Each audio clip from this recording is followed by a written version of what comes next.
Bengal mirror prime time पर देखे खबरें फटाफट। अब चंद मिनटों में जाने शिल्पांचल का हाल। आइए शुरू करते हैं आज की खबरों के साथ। आज लोकसभा में केंद्रीय वित्त मंत्री निर्मला सीतारमण द्वारा आम बजट पेश किया गया। इसमें उन्होंने मध्यम वर्ग के लिए 12 लाख तक इनकम पर इनकम टैक्स में छूट दी है। इसके अलावा इन्होंने और भी कई घोषणाएं बजट को लेकर Asansol chamber of commerce and industries द्वारा चर्चा का आयोजन किया गया। यहां पर बजट को लेकर चर्चा हुई। यहां पर फॉस्बे की अध्यक्ष आरपी खैतान, महासचिव सचिन रॉय, गौरी शंकर अग्रवाल, विनोद गुप्ता, कृष्णा प्रसाद, सतपाल सिंह कीर, पिंकी, संजय तिवारी, सत्यनारायण दारुका, मनोज साहा, मनोज तौदी, नेहा अग्रवाल, श्रवण अग्रवाल के अलावा समाज के विभिन्न क्षेत्रों से लोग उपस्थित सभी ने बजट पर अपनी राय रखी। পশ্চিম বঙ্গবাসী হিসেবে কিছু আমরা দুঃখী এই কারণে যে আমাদের এখানে দুটি ফার্টিলাইজার কারখানা রয়েছে, দুর্গাপুরে একটা আছে, আমাদের ওখানে রয়েছে। সেইগুলোকে খোলার উদ্যোগ আমাদের নিলে আমার মনে হয় এই এলাকাবাসী একটু উপকৃত হতো। যেটা আমাদের আসামে একটা নতুন ফার্টিলাইজার কারখানা হতে যাচ্ছে, তবে বাজারে দেখলাম 3টি নাকি ফার্টিলাইজার কারখানা সেখানে প্রোডাকশন শুরু হবে। তার মধ্যে দুর্গাপুর থাকলে আমরা খুশি হব। জানি না স্যার, ডিটেলসটা পাইনি, তো সেটা হলে ভালো হয়। 2 নম্বর হচ্ছে এয়ারপোর্ট হচ্ছে 120 এয়ারপোর্ট সারা দেশে হবে নতুন, তার 120টা। তো সেই এয়ারপোর্টের মধ্যে আমাদের বানপুর থাকলে ভালো। বানপুরটা যদি সেটা চালু হয় ইমিডিয়েট, সেটা আমরা খুশি হব। এবং এমএসএমই সম্বন্ধে তো অনেক কিছুই দিয়েছে, সেটা ডিটেলসে না পেলে আমরা বলতে পারবো না যে কি হয়েছে না হয়েছে। তবে ওভারঅল বাজেটটা যদি হয় ভালো, কিন্তু পশ্চিমবঙ্গবাসী হিসেবে আমরা দুঃখী। যে সমস্ত পশ্চিমবঙ্গে যে সমস্ত বন্ধ কারখানাগুলো রয়েছে সেইগুলো যদি খোলার উদ্যোগ হতো কোনো কিছু। আমাদের দুর্গাপুরে বহু বন্ধ কারখানা রয়েছে, আসানসোল হিন্দুস্তান কেবলসের মতো কারখানা রয়েছে।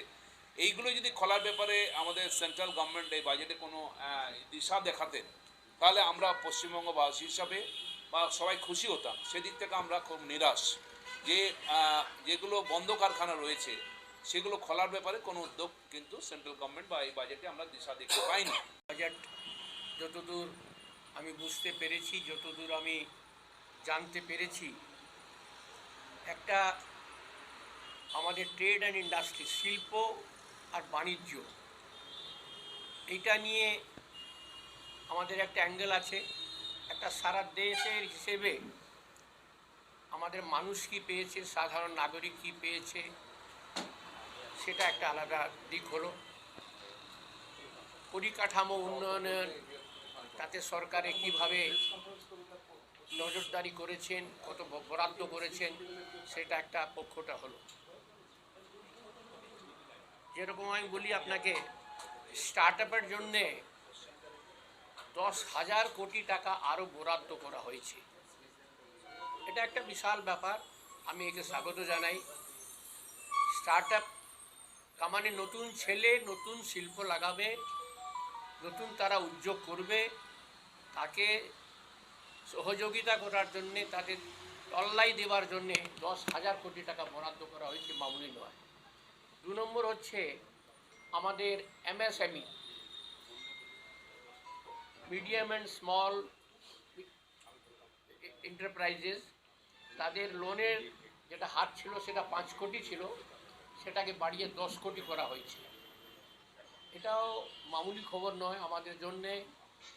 5 কোটি থেকে সোজাসুজি 10 কোটি করা, তার মানে হলো যারা মধ্যবিত্ত মানুষ, যারা শিল্প করেন কিন্তু তারা টাকার অভাবে করতে পারেন না, তাদের জন্য লোনের যে 5 থেকে 10 কোটি টাকা করা হয়েছে, তাতে আরও কিছু ভালো শিল্প আমরা পেতে পারব।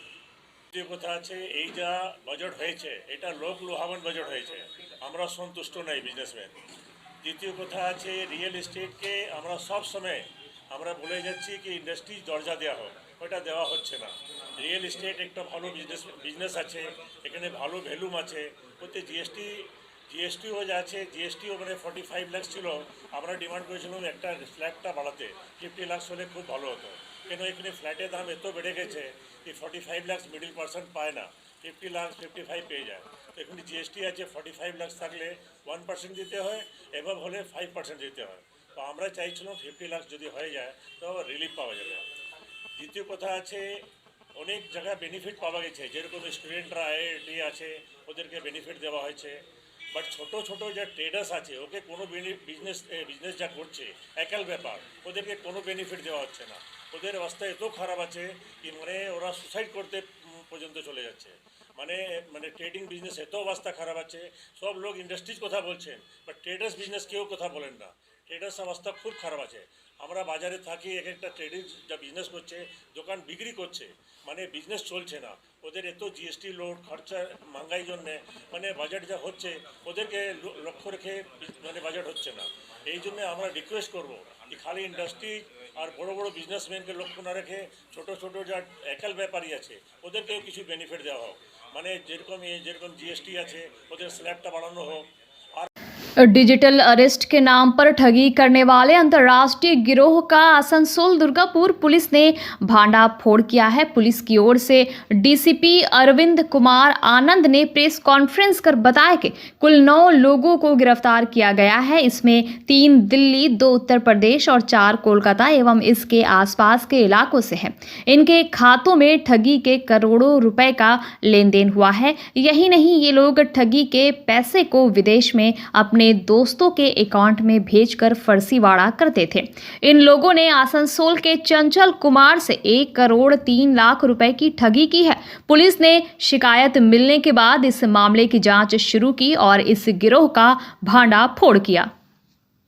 और ये रैकेट जो है इसके तार चीन, नेपाल, दुबई और साउथ ईस्ट कंट्रीज़ उधर पे जो फ्रॉस्टर्स बैठे हुए हैं उनके साथ भी ये लिंक्ड है। इसलिए एक बहुत बड़ा इंटरनेशनल रैकेट है ये, जिसको हम लोगों ने भंडाफोड़ किया है। इसके पहले भी इन लोगों ने कोई ऐसा कुछ पता जैसे मैंने आपको बोला, एनसीआरपी पोर्टल में एक एक्यूज़ वेद आनंद के नाम पे ऑलरेडी कंप्लेंट एक दर्ज है और इसके अलावा एक एक्यूज़ विशंजय के नाम पे भी एक फ्रॉड का कंप्लेंट दर्ज किया हुआ है। एक बहुत बड़ी सक्सेस है, चूँकि इस केस के तार केवल वेस्ट बंगाल में ही नहीं बल्कि देश के अन्य आसनसोल के पोलो मैदान में स्वनिर्भर गोष्ठी विभाग द्वारा पश्चिम बर्धमान जिले के सबला मेले का उद्घाटन किया गया। ये मेला 6 फरवरी तक चलेगा। उद्घाटन समारोह में राज्य के श्रम व कानून मंत्री मलाय घटक, जिला शासक एस पन्नाबलम, आसनसोल नगर निगम के डिप्टी मेयर अभिजीत घटक, जिला परिषद सभाध्यक्ष विश्वनाथ बौरी के अलावा विभिन्न विशिष्ट लोग उपस्थित थे। अतिथियों द्वारा यहाँ दीप प्रज्वलित कर मेले की शुरुआत की गई। इस मौके पर मंत्री मलाय घटक ने कहा कि पश्चिम बंगाल के मुख्यमंत्री ममता बनर्जी ने हमेशा महिलाओं के सशक्तिकरण का प्रयास किया है, इसलिए स्वनिर्भर गोष्ठी पर इतना जोर दिया जा रहा है। उनके द्वारा जो चीज़ बनाई जाती है उनको लेकर जाती है। सबला मेले का आयोजन किया जाता है, जहां पर ये महिलाएं उनके द्वारा बनाई गई चीज़ों के स्टॉल लगाती है। उन्होंने कहा कि इस मेले में भी स्वनिर्भर गोष्ठी की महिलाओं द्वारा स्टॉल लगाए गए हैं और 6 फरवरी तक ये मेला चलेगा। ক্ষমতায়ন করা যায়, যদি কেউ প্রতীক হন তাহলে সেই প্রতীকের নাম হচ্ছে মমতা ব্যানার্জি। আজকে মহিলাদের বিরুদ্ধে অত্যাচার, সেই অত্যাচারের জন্য তিনি বিধানসভায় বিল নিয়ে এসেছেন, অপরাজিতা বিল। আপনারা জানেন যে আগে মহিলাদের উপর যদি ধর্ষণ হতো বা কিছু হতো তার সাজা কিন্তু ফাঁসি ছিল না। মাননীয় মুখ্যমন্ত্রী ফাঁসির দাবি করেছিলেন এবং তিনি 1 মাস 1.5 মাসের মধ্যে বিধানসভায় বিল পাস করে অপরাজিতা বিলে সেই আইন তিনি তৈরি করে দিয়েছেন। যদি এখনো কেন্দ্রীয় সরকারের কাছে, রাষ্ট্রপতির কাছে এখনো সেই বিল পড়ে আছে। তিনি মহিলাদের ক্ষমতায়নের জন্য রাজ্যে সমস্ত রকমের সুযোগ এবং সুবিধা করে দিয়েছেন। তাই আমার বক্তব্য আমি দীর্ঘায়িত করতে চাই না, কিন্তু শেষ করার আগে খালি একটু অনুরোধ করব, যেই যে সবলা মেলা, এই সবলা মেলায় যতগুলো স্টল হয়েছে এরা কিন্তু বিভিন্ন গ্রামান্তর থেকে তারা এসছেন। সারা বছর ধরে অনেক কিছু তারা তৈরি করেছেন এবং এই আশা নিয়ে এসেছেন যে আমরা আসানসোলে যাব, আসানসোলের মানুষ এগুলো কিনবে তারাও যেমন ভালো জিনিস পাবেন তেমনি আমাদেরও কিছু রোজগার হবে। केंद्र सरकार द्वारा बजट में आयकर छूट की सीमा बढ़ाने, एमएसएमई के लोन गारंटी लिमिट बढ़ाने, बुजुर्गों को टीसीएस में राहत, पर्यटन को बढ़ावा देने, आईआईटी एवं मेडिकल कॉलेज में सीट बढ़ाने जैसी घोषणाओं के कारण शिल्पांचल के व्यवसायी वर्ग ने बजट को शानदार बताया। हालांकि बंगाल को उपेक्षित करने की भी बात कही। सुने क्या कह रहे हैं आसनसोल के व्यावसायिक संगठनों के प्रतिनिधि।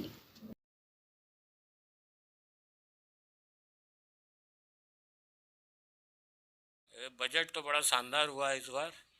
लोगों का जो उपेक्षा था उससे भी बहुत अच्छा हुआ है। सब कोई 10 लाख रुपया तक का उम्मीद कर रहे थे कि 10 बोलेंगे तो 7-8 मैंने हम लोग चैम्बर की तरफ से भी हम लोग इनकम टैक्स को 10 लाख रुपया तक छूट देने का बात किए थे, लेकिन ये तो 12,75,000 तक छूट दे दिया है।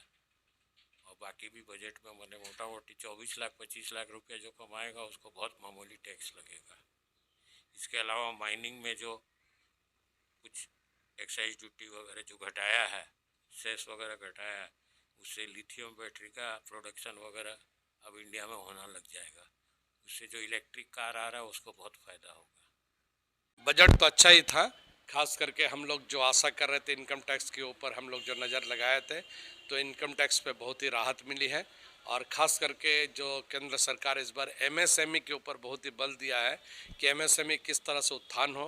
उद्यमियों के लिए हर तरह की योजनाएं हैं और विशेष करके महिलाओं के लिए भी स्पेशल उसमें योजना बनाई गई है और किसानों के ऊपर भी नज़र दिया गया है और बहुत ही अच्छा रहा। ये बजट हम लोगों के लिए फ़ायदेमंद ही था।